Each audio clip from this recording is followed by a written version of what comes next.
Hello guys, welcome to my channel के world में आपका स्वागत है। तो चलो स्टार्ट करते हैं एपिसोड 5। तो यहाँ पे हमारी देविका का दिल धक धक कर रहा है क्योंकि गैब्रियल देविका के बहुत क्लोज आ गया था उस समय। देविका थोड़ी घबरा गई थी और गैब्रियल उसे ये बोल के कि तुम अपना ही घर समझो और वहाँ से चला जाता है गेट बंद करके। अब ये सुन के देविका के मन में बहुत सारी चीजें आती है और वो सोचती है कि वो सच में ये सब मीन करता है और उसकी आंखों ने सब कुछ यही कहा है और वो सच में मुझे धीरे धीरे मारने वाला है। बट ये एक अच्छी चीज है कि लाइट नैनी कभी हारती नहीं है। अब यहाँ पे डेविना कमरे से बाहर आती है और वो एडम को देखती है और बोलती है कि मैं वो सब ले सकती हूँ। यहाँ पे एडम डेविका को बोलता है आज के लिए बहुत हैवी लिफ्टिंग हो गई है। यहाँ पे डेविका बोलती है कि इसका क्या मतलब समझूं। एडम रिप्लाई करता है मैंने सुना तुम यहाँ पे रुकने वाली हो, नाइस। अब यहाँ पे एडम डेविका का सामान उठा लेता है और बोलता है मैं इन्हें अपस्टेयर पे रख के आ रहा हूँ, इतने तुम सारे घर में घूम लो क्योंकि हमें अगले साल तक यहीं पे रहना होगा। एडम ये बात बोल के एक डरावनी शक्ल बनाता है और बोलता है जब तक कुछ बहुत ज्यादा बुरा ना हो जाए। ये बोल के एडम चला जाता है। फिर डेविका अपने मन में सोचती है कि मैं बता नहीं सकती कि मेरे साथ है या मेरे अगेंस्ट है। देविका घर में घूमती है और सोचती है ये तो चीज फैंसी है और ये छोटा सा पैलेस की तरह लग रही है। देविका उस लॉबी से बाहर आती है और वो गेट के बाहर देखती है, वही बॉडीगार्ड खड़ा होता है और वो उससे बोलती है कि कोई बात नहीं, ठीक है ना सब। और वो बॉडीगार्ड देविका को ऐसे देख रहा होता है जैसे उसे अभी मार देगा। अब देविका बाहर गार्डन की तरफ देखती है जहाँ पे वो 10 फुट लंबी दीवार देखती है, वो भी वायर के साथ। और फिर उस गार्ड को देखती है, वो भी गुस्से में घूरते हुए जो उसी को घूर रहा था। और फिर देखती है फूजी फाउंटेन को। फिर अपने मन में ही बोल रही होती है ये बिल्कुल देखने में ऐसा नहीं लग रहा है कि जैसे किसी छोटे बच्चे का प्लेग्राउंड हो। नहीं, मैं उसे यहाँ से पार्क ले जाऊंगी या कहीं। वो ये सब सोचते हुए फिर वो अपने रूम की तरफ जाती है और फिर वो रूम को देख के बोलती है तो पक्का मेरा ही कमरा होगा। फिर वो सामने रखे हुए बैग को देखती है और बैग के अंदर देखती है कि उसका लैपटॉप नहीं होता और वो डर जाती है और वो सोचती है कि वो तो मैंने सही में कार के अंदर ही छोड़ दिया था। अब वो खिड़की से बाहर देखती है और बोलती है कि वो तो चला गया। पीछे से गैब्रियल की आवाज आती है कि एडम तो साफ सफाई कराने गया है। अब गैब्रियल पूछता है डेविका से कि तुम डिनर के लिए आ रही हो। वो पीछे मुड़ के देखती है डिनर। यहाँ पे गैब्रियल बोलता है कि सिग्नोरा कोंटे वीक नाइट्स जाने से पहले खाना बना कर जाती है और यहाँ पे डेविका पीछे मुड़ती है और बोलती है मेरा लैपटॉप। फिर उसको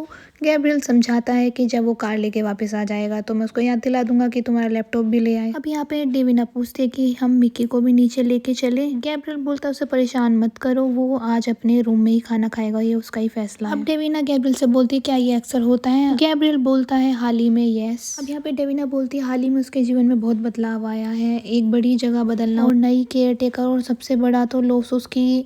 और वो रुक जाती है एकदम बोल के। अब गैब्रियल गुस्से में पीछे मुड़ता है और बोलता है मुझे आपकी एक दिन की डायग्नोसिस की जरूरत नहीं है, वो मेरा बेटा है। और वो बोलती है नहीं मेरा वो मतलब नहीं था। गैब्रियल उसे बहुत बुरी तरह से घूरता हुआ बोलता है उसकी फीलिंग तुम मुझसे एक्सप्लेन मत करो, तुम उसकी सेफ्टी के बारे में चिंता करो, उससे ज्यादा कुछ नहीं। समझ गई। सुन के फिर डेविना मिक्की गेट की तरफ देखती है कि वहाँ पे शैडो दिखती है मिक्की की और वो सोचती है कि मिक्की भी ये सारी बातें सुन रहा है और मिक्की गेट के पीछे खड़ा होकर ये सारी बातें सुन रहा होता है। डेविका पीछे देखती है और सोचती है कि ये उसने सुना होगा। गाइस यहाँ पे अब सीन शिफ्ट होता है डिनर टेबल पर जहाँ पर बहुत घबराहट का माहौल होता है। एक तरफ गैब्रियल और एक तरफ डेविना बैठी होती है। डेविना खाने को देख के सोच रही थी मुझे बहुत भूख लगी है लेकिन ये तो खाना थोड़ा है। उसे ये सब देख के थोड़ा ऑकवर्ड फील हो रहा होता है। वो सोचती है ये इन्हें कभी भी छोटी मोटी बातचीत के बारे में बताया ही नहीं कि ये भी करना है मालिक के साथ। फिर डेविका थोड़ी घबराती है, बोलती है सो आप लियोन क्यों आए हैं। अब यहाँ पे गैब्रियल उसे घूरता हुआ बोलता है बिजनेस।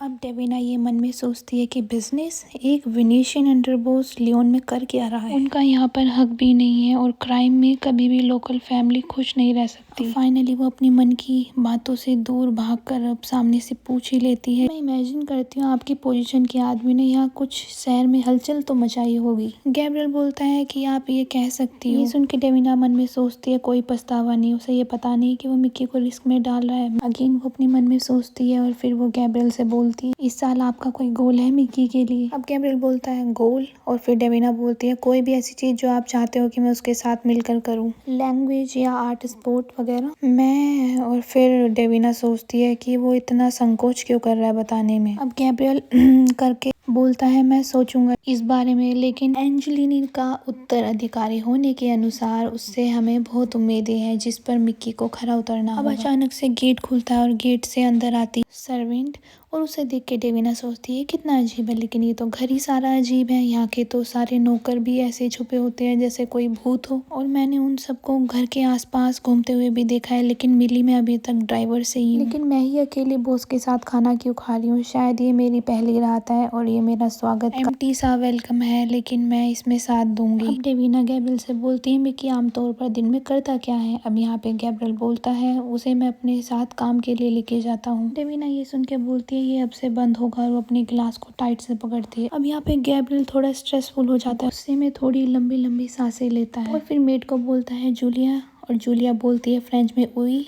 यस, मुझे थोड़ा समय दो। अब यहाँ पे मेड देखती है डेविना और ऐसे इशारा करती है, बोलती है उई मोनशोर यस सर। उसे देख के डेविना थोड़ी डर जाती है और बोलती है मैं तो गई अब। और एकदम से गैब्रियल अपनी चेयर पीछे खिसकाता है और खड़ा हो जाता है, और यहाँ पे गैब्रियल डेविना को बोलता है मेरे साथ में आओ। अब डेविना बोलती है सर मिस्टर एंजलिनी मैं, और उसे बोलता है गैब्रियल नहीं और वर्ड्स नहीं। अब वो यहाँ से डाइनिंग टेबल से उठ के बाहर निकलता है, वो देखता है कि एंटोनी बाहर खड़ा है, और वो उसे बोलता है एंटोनी, और वो बोलता है बॉस। एंटोनी पीछे से डेविका को देख के घुर्रा रहा होता है। गैब्रियल उसका हाथ पकड़ के वहाँ से थोड़ा दूर लेके जाता है जिससे वो उससे बात कर सके। डेविना यहाँ पे मन में सोचती है कि मैं अप्रिशिएट करती हूँ कि उसने मुझे स्टाफ के सामने नहीं डांटा, लेकिन मुझे सबसे दूर लेके आ गया खींचकर। अब यहाँ पे डेविना गैब्रियल से बोलती है मैं अपोलोजाइज करती हूँ बिना अनुमति के बोलने के लिए। गैब्रियल बोलता है मत करो, डोंट अपोलोजाइज। इस पॉइंट पर हम सहमत हैं। यहाँ पर डेविना बोलती है मैं समझी नहीं। गैब्रियल बोलता है देखो डरो। फिर वो मन में सोचती है कि वह क्या आगे बोलने वाली होती है, उसका सेंटेंस कंप्लीट होने से पहले ही गैब्रियल चिल्ला के बोलता है कि तुम्हें डर होना चाहिए डेविना। अब यहाँ पे सीन शिफ्ट होता है एंटोनी पे, जो दूर से नजर गड़ा के उन दोनों को देख रहा होता है जैसे उनकी जासूसी कर रहा हो। यहाँ पे गैब्रियल थोड़ा घबराया होता है जैसे उन्हें कोई सुन रहा हो, और डेविना से बोलता है अच्छा सुनो अब मेरी बात। तुमने पूछा था ना कि मेरा गोल क्या है मिकी के लिए, मेरा एक गोल है। गैब्रियल बताने ही वाला होता है कि पीछे से एकदम आवाज आती है बॉस।